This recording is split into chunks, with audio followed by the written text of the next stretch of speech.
نقاب ڈرامہ بہت تیزی سے آگے بڑھ رہا ہے۔ تیمور تو گیا تھا ایمان کو رشوت اور کرپشن کے الزام میں پھنسانے کے لیے، لیکن بلال تیمور کے اس بچھائے ہوئے جال میں خود اسی کو پھنسانے والا ہے۔ ایمان تھوڑی دیر کے لیے تو گھبرا جاتی ہے جب تیمور اسے بتاتا ہے کہ میں میڈیا ساتھ لایا ہوں اور اگر تم نے میری آفر قبول نہ کی، میری محبت کو ایکسیپٹ نہ کیا تو دوسری صورت میں تم پہ رشوت کا الزام لگے گا، جاب سے بھی جاؤ گی اور باقی کی زندگی جیل کی سلاخوں کے پیچھے چکی پیستے ہوئے گزارنی پڑے گی۔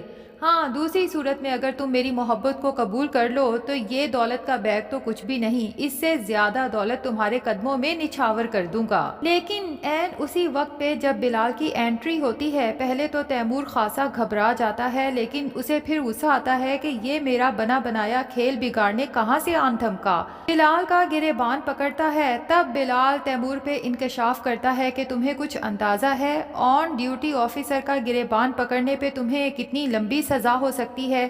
اور جب تیمور کو پتہ چلتا ہے کہ بلال اب وہ عام سا بلال نہیں بلکہ DC بن چکا ہے تو تیمور بیچارے کو تو ٹھنڈے پسینے چھوٹنے لگتے ہیں اور اب گریبان پکڑنے کی باری بلال کی ہے۔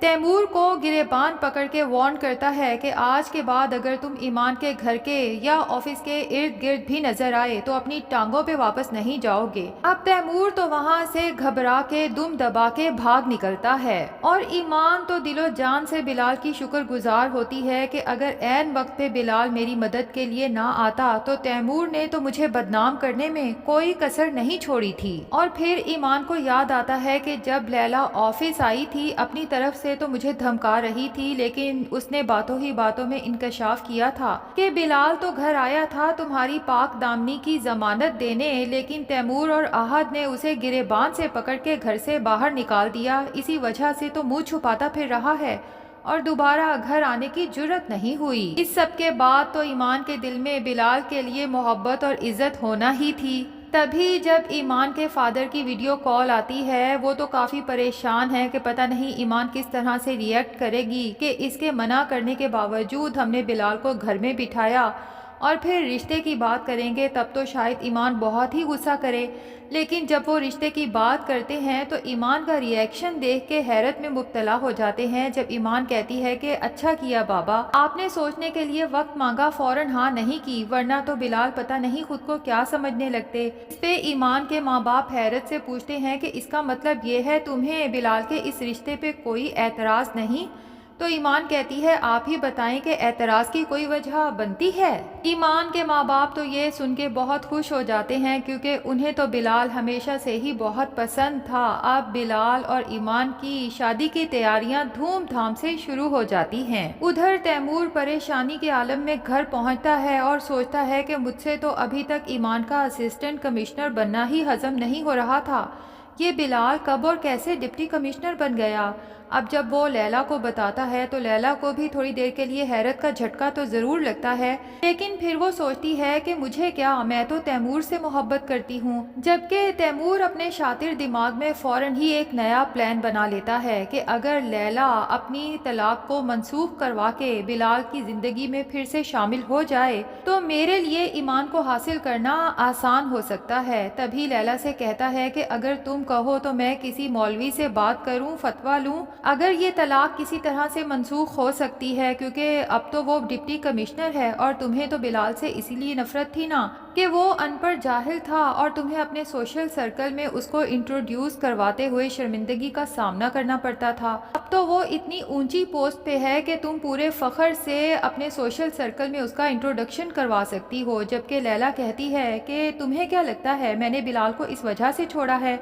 میں نے تو اس لیے چھوڑا ہے کہ عین وقت پہ اس نے مجھ سے دھوکہ کیا اور میرے ساتھ شادی کی حامی بھر لی، جس کی وجہ سے میں اپنی محبت سے مزید دور ہو گئی۔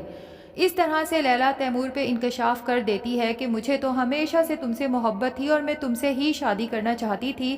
جبکہ تیمور لیلا سے نظریں چرانے لگتا ہے اور اسے کہتا ہے میں تو زارا کو پسند کرتا تھا۔ لیلا کو تیمور کے اس جھوٹ پہ شدید غصہ آتا ہے کیونکہ وہ اچھے سے جانتی ہے کہ تیمور زارا میں کبھی انٹرسٹڈ نہیں تھا، اس نے زارا سے شادی صرف اور صرف بزنس میں زارا کے شیئرز اور اس کی پراپرٹی کی وجہ سے کی تھی۔ ادھر زارا اپنے تایا تائی اور تیمور کی باتیں سن لیتی ہے کہ وہ لوگ فارم ہاؤس اور تمام لیٹر ہیڈ بلال کے نام پہ کر رہے ہیں، جبکہ لیلا کو وہاں صرف ایک امپلائر کے طور پہ مینشن کیا جائے گا تاکہ آحد کو جیل سے چھڑایا جا سکے اور اس سارے کیس میں بلال کو پھنسایا جا سکے، کیونکہ تمام پراپرٹی بلال کی ہے تو ظاہر ہے کہ اس ساری کرپشن کا ذمہ دار بھی بلال ہے۔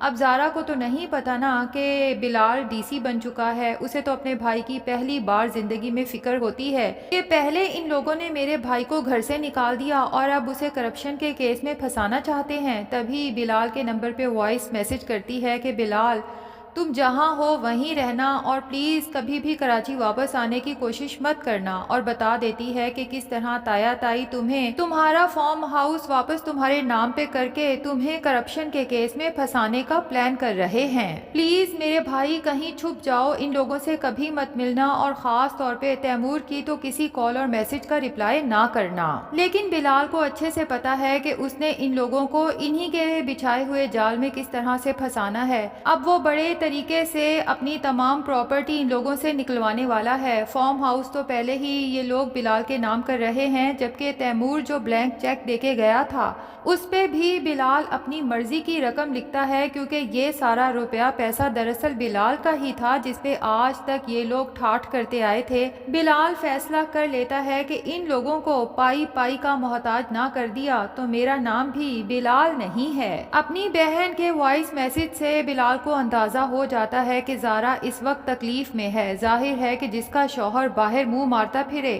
وہ عورت بھلا کہاں خوش رہ سکتی ہے۔ تبھی بلال فیصلہ کر لیتا ہے کہ اب وقت آ چکا ہے سب گھر والوں کو، خاص طور پہ اپنی بہن زارا کو دکھانے کا کہ میں کس قدر طاقتور ہوں اور یہ لوگ چاہ کے بھی میری بہن کے ساتھ کوئی برا سلوک نہیں کر سکتے، اور زارا اب کبھی خود کو کمزور نہ سمجھے۔ تبھی وہ اپنے گارڈز کو لیتا ہے اور ایسی شاندار دھماکے دار انٹری کرتا ہے اپنے تائے کے گھر میں کہ تایا تائی، آحد کی ماں اور زارا کی بھی بلال کو اس طرح دیکھ کے آنکھیں پھٹی کی پھٹی رہ جاتی ہیں۔ ادھر چونکہ آحد کی شادی کی ڈیٹ سر پہ ہے تو اس کے تایا اپنی سورسز چلا کے آحد کی ضمانت کروا لیتے ہیں۔ اب آحد جب جیل سے گھر آتا ہے اپنے ہاتھوں کی طرف دیکھتا ہے، اسے ہتھکڑیاں یاد آتی ہیں اور ساتھ ہی ایمان کی کہی گئی بات یاد آتی ہے کہ ایک عزت دار انسان کے لیے تو ہتھکڑیاں لگ جانا بھی بہت بڑی سزا ہوتی ہے۔ اسے سمجھ آ جاتی ہے کہ یہ سب کچھ ایمان نے جان بوجھ کے کیا ہے۔ تبھی غصے میں اگلے ہی دن ایمان کے آفس پہنچ جاتا ہے اسے ڈرانے دھمکانے۔ ایمان جب یوں اچانک آحد کو اپنے آفس انٹر ہوتے ہوئے دیکھتی ہے تو اسے غصے میں کہتی ہے کہ آپ میرے آفس میں کیا کر رہے ہیں؟ یہ میرا آفس ہے، کوئی آپ کے تایا چچا کا گھر نہیں کہ جب بھوک لگی منہ اٹھایا اور ناشتہ کھانے کی ٹیبل پہ پہنچ گئے۔ جس پہ آحد ایمان سے کہتا ہے اور تمہاری بھوک تو ہمیں ذلیل کرنے کے بعد بھی ختم نہیں ہوئی، ہماری خوشیاں کھا کے بھی تمہارا پیٹ نہیں بھرا۔ ایمان کو تو آحد کی اس بکواس پہ شدید غصہ آتا ہے، انگلی سے وارن کرتی ہے کہ بس، جس پہ آحد کہتا ہے کہ جو کھیل تم نے مجھے لاک اپ میں بند کروا کے شروع کیا تھا نا، اس کا اینڈ تو میں ایسا کروں گا کہ تم خود سے بھی نفرت کرنے لگو گی۔ اب آحد تو یہ سب کہہ کے وہاں سے چل دیتا ہے، جبکہ ایمان کو آحد کے ایک ایک لفظ پہ شدید غصہ آتا ہے۔ اسی دوران میں بلال ایمان کے آفس آتا ہے کیونکہ وہ آحد کو ایمان کے آفس سے نکلتے ہوئے دیکھ چکا ہے۔ ایمان کا غصہ ٹھنڈا کرنے کے لیے اسے ٹھنڈے پانی کا گلاس دیتا ہے۔ ایمان پانی پینے لگتی ہے تو اسے یکدم کھانسی آ جاتی ہے۔ جب بلال کی طرف دیکھتی ہے تو بلال بہت ہی محبت سے ایمان کی طرف دیکھ رہا ہے۔ اب ایمان شدید گھبرا جاتی ہے، بلال سے کہتی ہے کہ میں مزید آفس میں نہیں رک سکتی، کیا میں جلدی گھر جا سکتی ہوں؟ بلال ایمان کو باہر تک سی آف کرنے آتا ہے اور راستے میں کہتا ہے کہ آج مجھے اپنی فیوچر وائف کو 8 بجے ڈنر پہ لے کے جانا ہے، ٹھیک 8 بجے پک کرنے آؤں گا، تیار رہیے گا۔ اور ایمان جو ابھی تھوڑی دیر پہلے آحد کی وجہ سے شدید ٹینشن کا شکار تھی، بلال کی یہ بات سنتی ہے تو اس کی ٹینشن کہیں رفو چکر ہو جاتی ہے اور دل میں خوشیوں کے پھول کھلنے لگتے ہیں۔ تو ناظرین، آپ میں سے کس کس کو بلال کی اپنے تایا کے گھر میں شاندار انٹری دیکھ کے خوشی ہوئی، کمنٹ سیکشن میں ضرور بتائیں۔ ویڈیو پسند آئی ہے تو لائک اور چینل کو سبسکرائب بھی ضرور کر دیں۔